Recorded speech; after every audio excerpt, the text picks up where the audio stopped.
भारत के दो सर्व प्रमुख प्रतीक चिन्ह सिंह चतुर्मुख और अशोक चक्र मगध से ही निकलकर आए हैं और बिहार 2000 वर्ष पूर्व मगध के नाम से ही जाना जाता था। लेकिन बिहार का चिरस्थायी योगदान इन प्रतीकों से भी कहीं ज्यादा गहरा है। हमारी आज की शासन व्यवस्था, धर्म, कला और इस्तेमाल में आने वाले सिक्के भी गौरवशाली बिहार से ही प्रभावित हैं। इस संग्रहालय की इतिहास दीर्घा ए में हमारे पूर्वजों की कहानी है, जिन्होंने लगभग 4 लाख वर्ष पहले गंगा के उपजाऊ तटों पर अपने जीवन की शुरुआत शिकारी एवं संग्राहक के रूप में की थी। फिर धीरे धीरे उन्होंने खुद को अपने पर्यावरण और भौगोलिक परिवेश के अनुकूल ढाल लिया। उन्होंने चित्रकारी के जरिए अपने दैनिक जीवन को अभिव्यक्त भी किया, जिसे हम आज भी कैमूर की पहाड़ियों में देख सकते हैं। रोजमर्रा की जिंदगी में खुद को बचाए रखने की कोशिशों ने बेहतर सोच की परंपरा को जन्म दिया। इसी क्रम में बिहार में कई दार्शनिक आंदोलनों और विचारकों का आगमन हुआ। लगभग 2500 वर्ष पहले महान आध्यात्मिक गुरु के रूप में गौतम बुद्ध आए, जिन्होंने बौद्ध धर्म की नींव रखी। इनके समकालीन महावीर को जैन धर्म का 24वां और आखिरी तीर्थंकर माना जाता है। भगवान महावीर ने यहीं जैन धर्म के सिद्धांतों के उपदेश दिए। गौतम बुद्ध और महावीर के उपदेशों ने आगे चलकर भारत और विश्व की सामाजिक एवं धार्मिक व्यवस्था पर एक गहरी छाप छोड़ी। इसी दौरान मगध एक प्रभावशाली राजनीतिक क्षेत्र के रूप में उभर कर आया तथा चंद्रगुप्त मौर्य द्वारा स्थापित शक्तिशाली मौर्य साम्राज्य का केंद्र बना। चंद्रगुप्त मौर्य के प्रमुख सलाहकार चाणक्य ने साम्राज्य के सुचारू एवं सफल संचालन हेतु एक शास्त्र की रचना की, जिसे अर्थशास्त्र के नाम से जाना गया। ये आज भी उतना ही प्रासंगिक है। सुव्यवस्थित मौर्य शासन तथा संरक्षण में विविध कलाओं का विकास हुआ, जिसमें टेराकोटा शिल्प भी एक है। इस कला का उल्लेख संस्कृत नाटक मृच्छकटिकम यानी मिट्टी की छोटी गाड़ी में मिलता है। कलाकार पत्थरों के काम में भी माहिर थे, जिसका प्रमाण दीदारगंज की सुप्रसिद्ध यक्षी प्रतिमा है।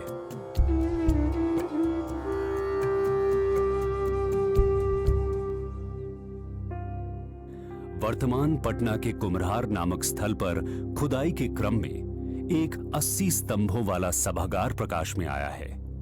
यह मौर्यकालीन वास्तुकला के लकड़ी से पत्थर की ओर विकास को दर्शाता है। आगे जाकर सम्राट चंद्रगुप्त के पौत्र सम्राट अशोक के कारण बिहार के इतिहास में एक उल्लेखनीय परिवर्तन हुआ। सम्राट अशोक कलिंग युद्ध में विजयी होकर भी निराशा और ग्लानि में डूब गए। युद्ध में हुए रक्तपात के कारण उन्हें एहसास हुआ कि हिंसा निरर्थक है। इस कारण उन्होंने बौद्ध धर्म अपनाया और उसके सिद्धांतों का प्रचार प्रसार अपने साम्राज्य के अतिरिक्त बाहरी प्रदेशों में भी किया। अशोक ने अपने पूरे साम्राज्य में शिलालेखों पर समाज कल्याण के आदर्शों को अंकित करवाया। बराबर पहाड़ियों की गुफाओं में पाए गए शिलालेख अशोक द्वारा जैन धर्म तथा अन्य छोटे समुदायों जैसे आजीविक को दिए गए संरक्षण को प्रदर्शित करते हैं। इतिहास दीर्घा बी हमें गुप्त शासन के 300 वर्षों की यात्रा की ओर ले जाती है, जिसे भारतीय इतिहास के स्वर्णिम युग के नाम से भी जाना जाता है। इस काल में बिहार में कला, साहित्य और विज्ञान के क्षेत्र में काफी विकास हुआ। गणितज्ञ और खगोल शास्त्री आर्यभट्ट ने आर्यभट्टीय की रचना की। इस रचना ने अब तक कई पीढ़ियों के खगोलविदों और गणितज्ञों पर गहरा प्रभाव डाला। गुप्त काल में ही बिहार के प्राचीनतम एवं अब तक जीवंत मुंडेश्वरी मंदिर का भी निर्माण हुआ। गुप्त वंश के शासकों ने बिहार को एक शैक्षणिक केंद्र बनाया। उन्होंने ही नालंदा, विक्रमशिला, उदंतपुरी व तेलहारा जैसे प्रतिष्ठित विश्वविद्यालयों को विकसित किया। इन विश्वविद्यालयों ने आगे चलकर पाल वंश के समय में और भी अधिक ऊंचाइयों को प्राप्त किया।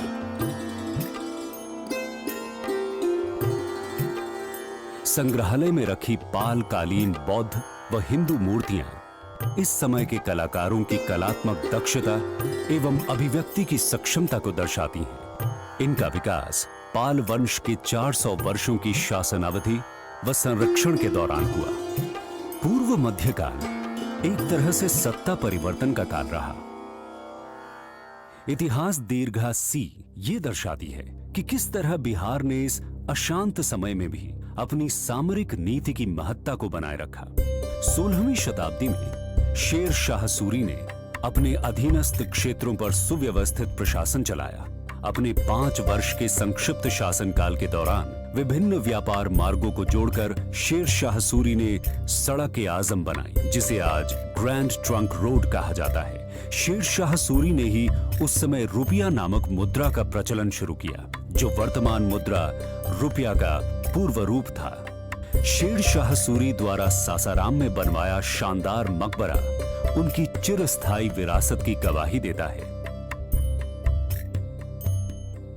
सूरी वंश के पतन के बाद भारत के उत्तरी भाग में मुगलों का वर्चस्व कायम हुआ।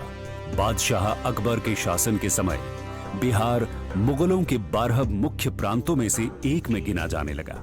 इसी समय बिहार सूफी मत का एक महत्वपूर्ण केंद्र बना। ये प्रदेश शेख याहिया मनेरी जैसे संतों का वास रहा, जिनकी खूबसूरत मजार आज भी हम मनेर शरीफ में देख सकते हैं।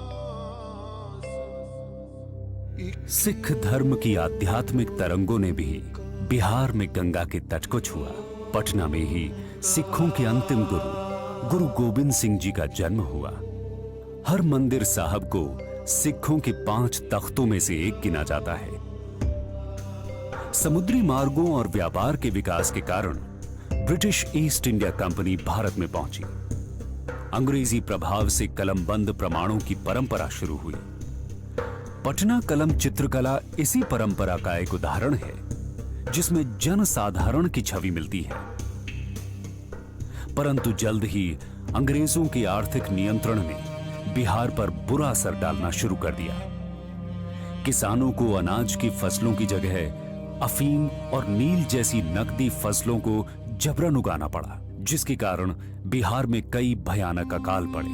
अकाल के समय ही अनाज के संग्रह हेतु अंग्रेजों ने गोल घर का निर्माण करवाया, लेकिन बेरोजगारी बहुत ज्यादा बढ़ जाने से बड़ी संख्या में लोगों को मजबूरन विश्व भर में फैले यूरोपीय देशों के खेतों में गिरमिटिया मजदूर के रूप में काम करने के लिए बतौर ठेके पर जाना पड़ा।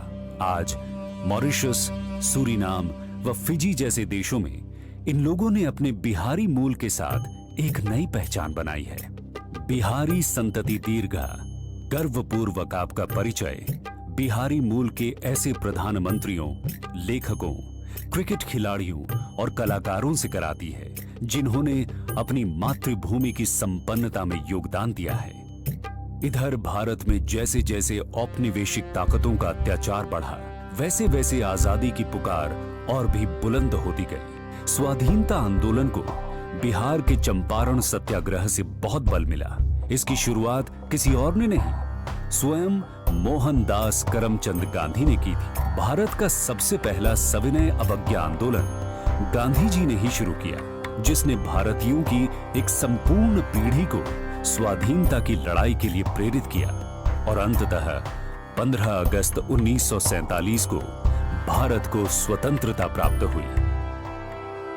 आज हम बिहार के इतिहास के बारे में जो भी जानते हैं, वो सब हमें कला, शिलालेख और वास्तुशिल्प के उदाहरणों से पता चला है। सर अलेक्जेंडर कनिंघम भारत के पुरातात्विक सर्वेक्षण के पहले महानिदेशक हुए। उन्होंने पूर्व प्रसिद्ध चीनी यात्री जैसे ह्यून सांग के यात्रा विवरण का अध्ययन किया और उसकी मदद से उन्होंने नालंदा की खोई हुई विरासत को ढूंढ निकाला। आज भी नालंदा में चल रही खुदाई से नई व अद्भुत वस्तुएं सामने आ रही हैं। इनसे नालंदा विश्वविद्यालय के गौरवशाली इतिहास के बारे में कुछ नई और आश्चर्यजनक बातों का पता चलता है। नालंदा से थोड़ी दूर तेल्हारा है, जहां अभी बिहार राज्य का पुरातत्व निदेशालय खुदाई कर रहा है।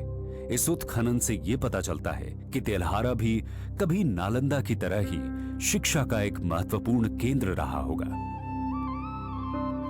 बिहार जैसे गतिशील राज्य की संपूर्ण कहानी कहना और उसके बारे में जानकारी दे पाना इतने थोड़े से समय में संभव नहीं है। इस अद्भुत प्रदेश की जिज्ञासु व उत्सुक प्रवृत्ति के कारण हर दिन हमें इसके किसी नए पहलू के बारे में पता चलता है।